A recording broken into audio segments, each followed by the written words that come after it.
Ito po mismo ang Mount Batulaw at yung kabilang ibayo ay ang Lamesang Bato. Marami po daw assault bago po makarating sa tuktok ng Mount Batulaw. Hingal na hingal ako. Iba talaga ang dinali kong are.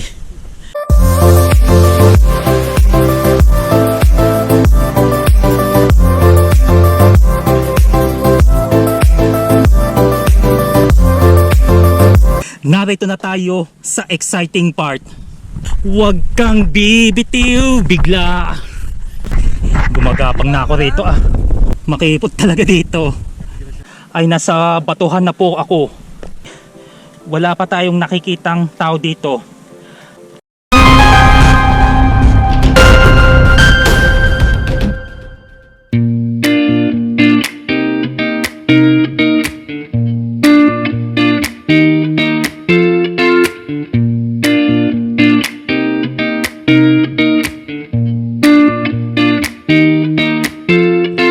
Magandang araw at magandang gabi sa inyong lahat mga kapilers. Muli akong nagbabalik para sa ating panibagong edisyon ng ating travel spot places na kung saan ay muli tayong aakyat ng bundok.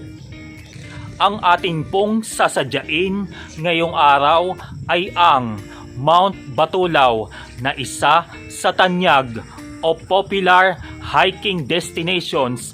Dito lamang yan sa bayan ng Nasugbo, Batangas. Kaya tara, halina't samahan niyo muli ako sa pagtuklas at pagtahak sa taglay na kagandahan nito. Magmula rito sa jump off point ng Barangay Kailaway ay nagsimula na kami ng mga bandang alas 7:30 ng umaga. Saka mula rito ay natatanaw na ang Mount Batulaw. Ang makakasama po natin ay si Kuya Wilson na siyang tour guide natin ngayong araw patungo sa Mount Batulaw. Ang pagtahak nito ay tinatayang nasa mahigit 4 na kilometro na maglalaan ng tinatayang nasa 2 o 3 oras mula sa jump off hanggang sa makarating na sa summit. Pagdating dito ay narito na tayo sa unang registration area nila at magre-register muna tayo. Sa puntong ito, kita pala dito ang Mount Talamitam. Sorry kung nabulol. Ayan po, at dadako na po tayo sa second registration. Opo. Bale, sa pagsadya ko dito ay itinaon ko na araw ng Martes o weekdays dahil ayon sa nabalitaan ko na kapag weekends saka holidays ay mas marami na ang umaakyat dito.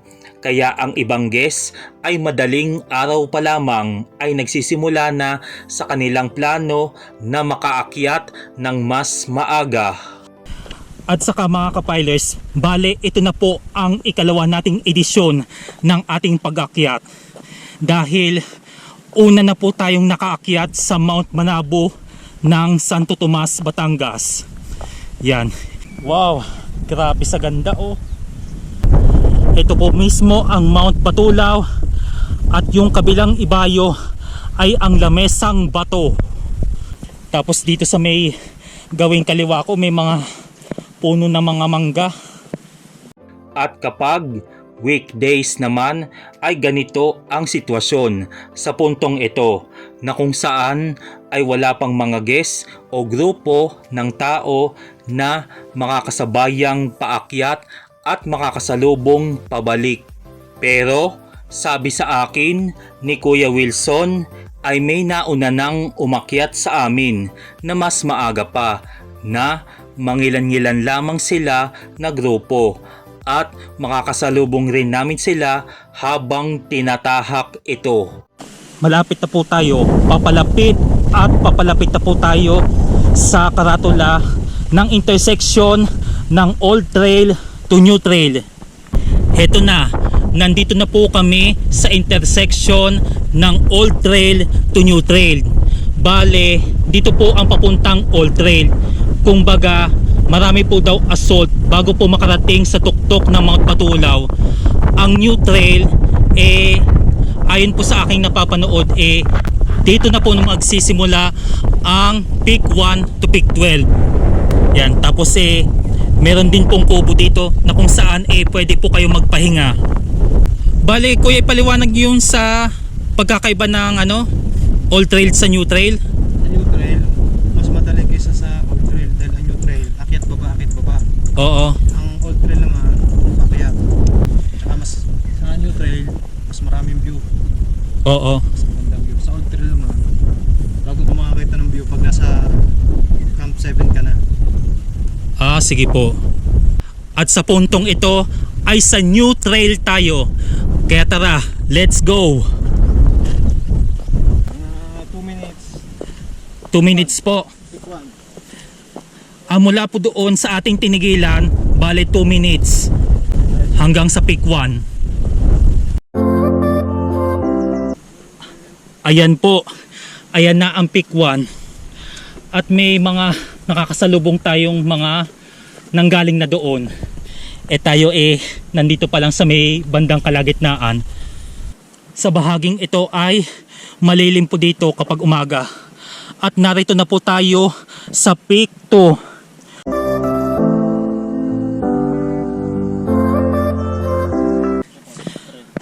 Ay, heto pala ang peak 3. Heto na po mismo ang peak 3 na ang palatandaan niya ay rubber 3. Siyam na peaks pa ang aming tatahakin hanggang sa makarating na po sa may summit. Iba talaga ang dinali kong are. Talagang panibagong o literal na sakripisyo ang gagawin nyo dito. At heto na po mismo ang peak 4. Kung naririnig niyo hingal na hingal ako. Hingal is real talaga. Ay, heto pala daw ang peak 4 na bura na pala. Ganito na po kalayo ang aming nararating. At pagdating po rito ay narito na po tayo sa peak 5. Dito po sa may puno ng bayabas. Heto na po mismo ang peak 6. Medyo maliit lamang itong bato na medyo nabura na. At dahil nasa peak 6 na po tayo, ibig sabihin nito ay nangalahati na tayo. At pagkatapos dito ay syempre ay magpapatuloy pa rin tayo. Heto na po pala ang peak 7 at may mga tindahan din dito na pwede ninyong mabilhan. Ayan, dito lang po sa may bandang baba. Heto rin pala ang marker ng peak 7. At pagkalagpas sa marker ng peak 7 ay makikita ang isang site o lookout headquarters ng DENR sa bahaging ito. At sa puntong ito ay nandito na po tayo sa campsite ng New Trail. Bale, maraming nagkakamping po dito. May nagkakamping pala rito. Napakalawak na pala rito. Kaliwat kanan, harapan ninyo, likuran ninyo. Napaka-solid ng view. Tapos dediretso tayo dito sa may kaitaasan. Wow, ang ganda dito sa tuktok Iikot-ikutin ko ito. Parang na to, 360 degree view. Nahilo pa yata ako. Ganda Yan. Tapat na tapat sa atin si Haring Araw. Approaching na pala tayo dito sa may panatlong registration. At pagkatapos po rito ay heto na po mismo ang Peak 8 landmark. At bago po tayo makadako sa Peak 9, may dalawang option po dito. Meron po dito sa kanan, meron po doon sa kaliwa. At sabi po sa akin ni kuya, yan, itong binabaan ni ate, itong sa may kanan aakyat pa rito, tapos bababa pa sa kabilang ibayo, tapos dito naman sa may kaliwa, yan, hindi na po masyadong mahirap ang trail dito. At pagkatapos nito ay dito na po tayo sa may kaliwa. Pagdating po rito ay ito pong pakanan, sabi ni kuya sa akin, ay papunta po ito sa Diana's Peak. Diyan po mismo ang Diana's Peak na nakita na po natin kanina. May kwento po dito sa Diana's Peak dahil may mga grupo ni Diana ang naaksidente po dito sa lugar na ito. Bale na itampok po ito ng media noon. Kaya sa bawat pagtahak po natin sa ating mga kabundukan o kung saan man, kahit sa karagatan, sa mga kapatagan, iba yung pag-iingat lamang.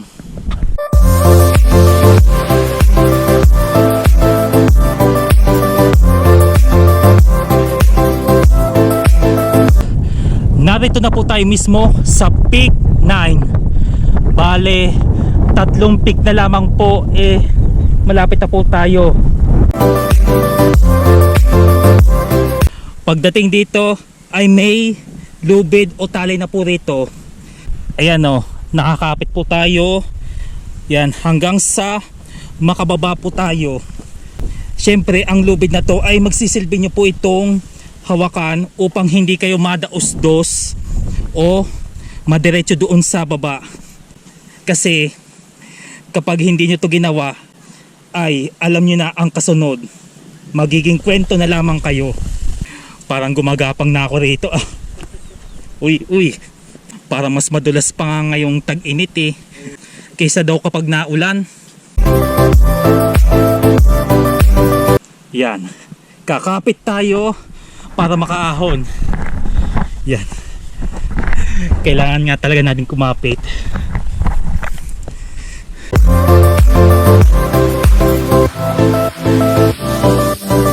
Pagdating po rito ay dadako na po tayo papunta sa Peak 10. Bale, dito sa may gawing kanan ko ay may option kayo papunta doon sa Peak 10. Kailangan talaga humawak at huwag kang bibitiw bigla. Huwag kang bibitiw bigla. Napakanta tuloy ako. Medyo maraming tao dito sa bahaging ito. Nababa, naakyat.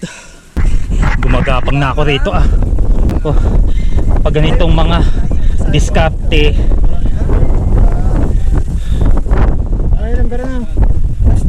Ayan, narito na pala tayo sa Peak 10. Yan, at 2 peaks na lang ay malapit-lapit na po tayo.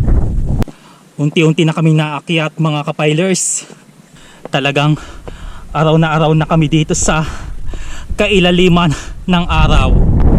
Sa puntong ito ay nasa batuhan na po ako. Grabe. At nandito rin pala si Sir na taga DENR ng Kalaka. Habang papalapit na po kami rito sa may summit, napakasarap ng hangin at ang lakas. Parang tatangay na nga ako o dadalhin sa kanilang himpapawid. Bale, ito pong nakikita sa aking likuran, ayan na po ang ating sasadyain. Narito na tayo sa Peak 11. Ayan, pagdating dito mga kapilers, malapit na po tayo. O kumbaga nga, narito na tayo sa exciting part.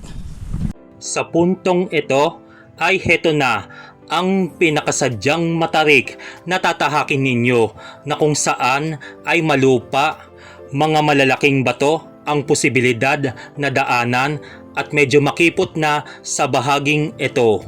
At dito ay masusubukan ang inyong diskarte sa pag-akyat man o pagbaba, tibay ng loob at talas ng inyong isip. Pero dapat ay iba yung pag-iingat pa rin, na kung saan man kumapit at humakbang ang ating tour guide, yun ang ating susundin para sa ating kaligtasan.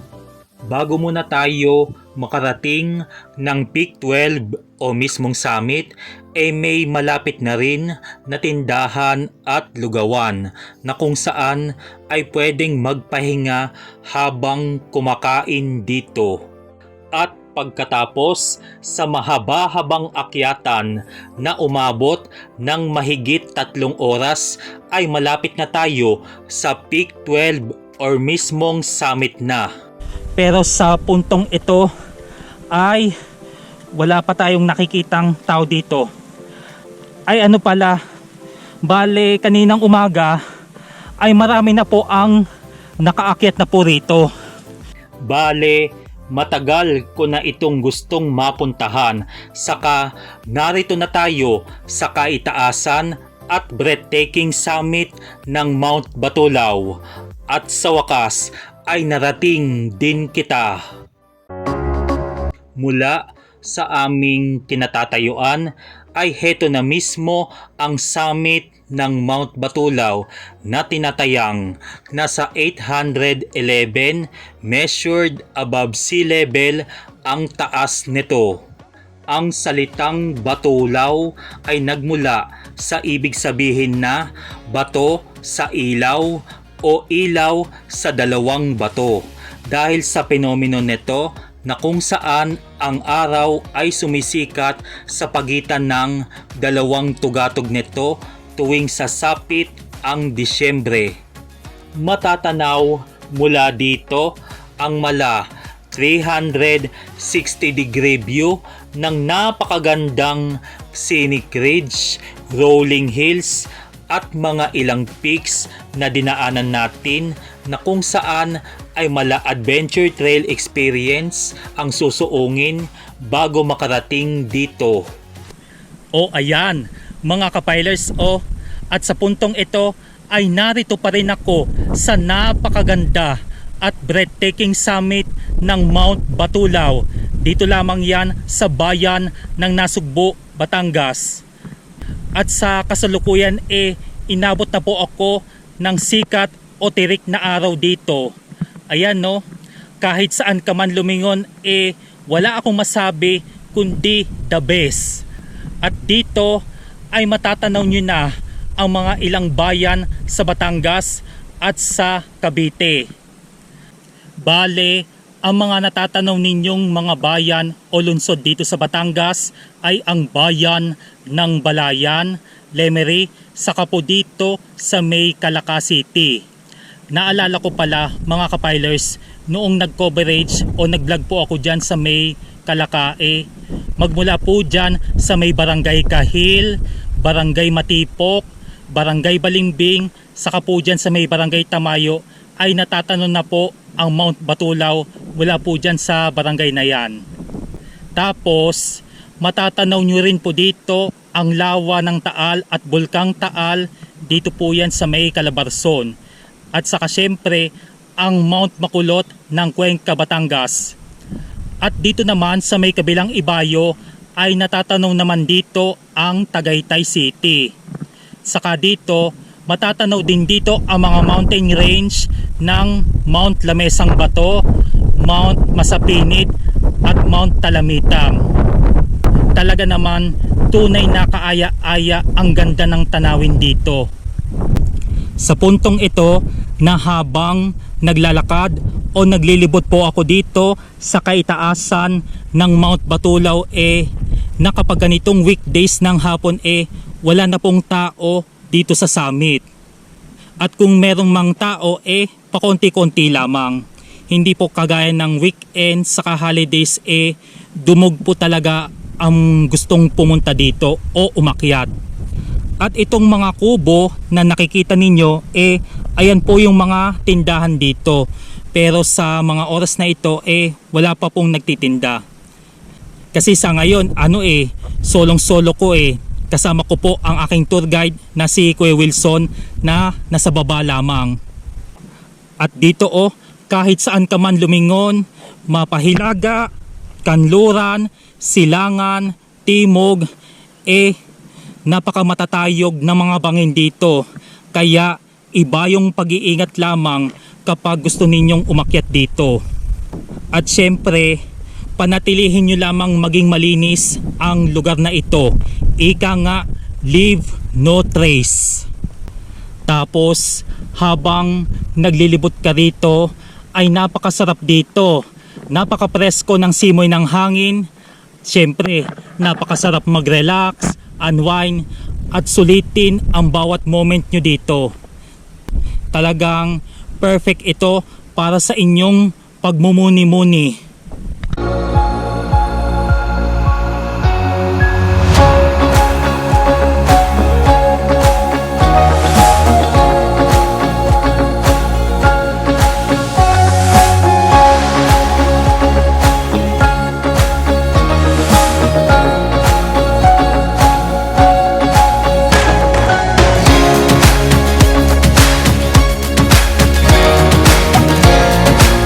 At pagkatapos natin masulit ang ganda ng tanawin dito sa Mount Batulaw, ay babalik na muli tayo sa ating pinanggalingan.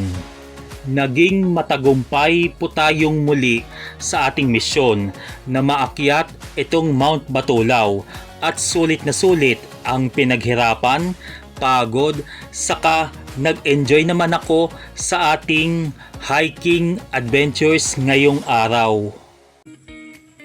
Mga kapilers, sa bawat motibo ng ating pag-akyat sa ating mga kabundukan, na ang bawat aral na dapat natin tandaan ay ang pagkakaroon ng disiplina sa ating sarili, appreciation o pagpapahalaga sa ating kalikasan, mga paghahanda sa ating kaligtasan or safety, at higit sa lahat ang ating pananalig sa poong may kapal. At naway nag-enjoy kayo sa ating hiking adventures ngayong araw na ito. At bago muna po magtapos ang bidyong ito, ay nais ko muna magpasalamat po kay Kuya Wilson na nakasama po natin ngayong araw bilang tour guide dito po sa Mount Batulaw. Ayan po, shout out po sa iyo at maraming salamat po sa inyong pagpapaunlak.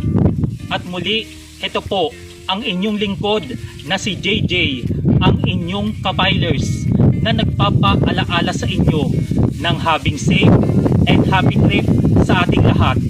Kita-kits pa rin tayo sa mga susunod pa nating mga edisyon.